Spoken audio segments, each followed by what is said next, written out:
Hello, kabayan! Kamusta? Welcome back sa ating channel. At kung hindi ka pa nakapag-subscribe, ay please i-click mo na po yung subscribe button and bell notification button para updated ka sa mga next videos na i-upload ko. Thank you so much! And for this video ay i-share ko naman po sa inyo kung paano makapag-apply for physical card or ATM card dito sa SeaBank. So sa mga kababayan natin na wala pang SeaBank account, so meron na po akong video kung paano makapag-open ng account.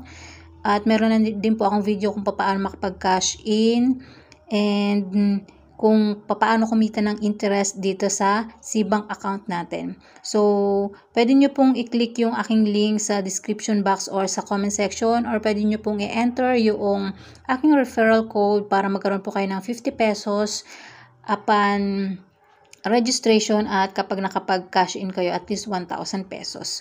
So, nandyan lang po yan sa comment section. So, by the way, nandito po ako sa ating SeaBank dashboard and may makikita po nyo dito sa icon na nakalagay cards. Ayan. So, merong 0.30% na rebates kapag ginagamit itong cards and other rewards. So, i-click nyo lang po yan.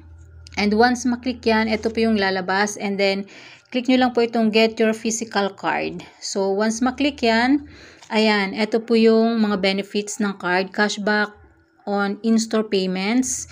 Enjoy up to 1,000 cashback monthly, and then transact anywhere. So pay contactless in any store where MasterCard is accepted locally and overseas.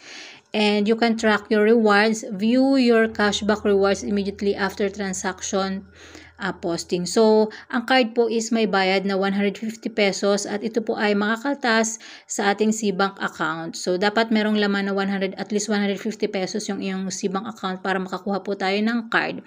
And then, click nyo lang po itong apply now. And sa nga po pala, update lang po kasi meron ako na-receive na update from SeaBank. So, hanggang bukas na lang po na 150 yung bayad sa card. So, pagdating po ng Monday, August 19, ay magiging 200 pesos na po. Kaya mag-avail na kayo today, mag-apply na kayo or mag-order na kayo ng physical card ni SeaBank para 150 pa rin. Sayang pa rin yung 50 pesos. So, once maklik nyo yan, ito po yung lalabas, kailangan nyong fill upan. So, by the way, pwede nyong i-click ito at pwede nyong piliin kung ano yung gusto nyong pangalan na lalabas or mapiprint doon sa inyong ATM card. And then, fill up nyo yung address nyo, and then yung zip code, and then yung house number, ganyan, and then block and unit number. And then, once completed po yan, i-click mo lang po itong next sa baba. And, ayan, kailangan nyo lang pong i-confirm. So, ito yung dito makikita yung pangalan nyo sa physical card, and then yung address, check nyo po kung tama, and kung may mali, kailangan nyo pong i-back para ma-edit. And then yung fee nga po is 150 pesos.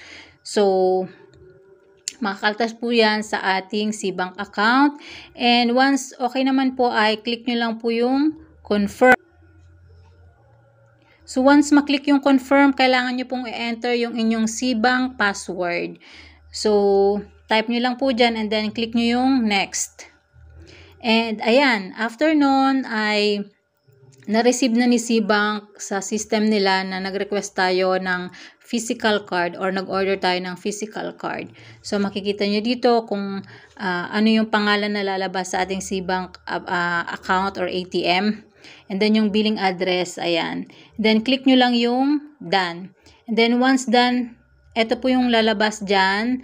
So makikita nyo physical card application, transaction history, nakaltas na po yung 150 pesos sa ating account. So, waiting na lang po tayo ng delivery. Sabi dito ay within 10 business days. Pero check natin kung aabot ba siya or before 10 days ay dadating na sa atin yung card. So, babalitaan ko na lang po kayo. Mag-upload po ako ng bagong video kapag dumating na yung card and kapag ililink na natin siya sa ating SeaBank account. So, ayun lang po muna for this video. Thank you so much for watching.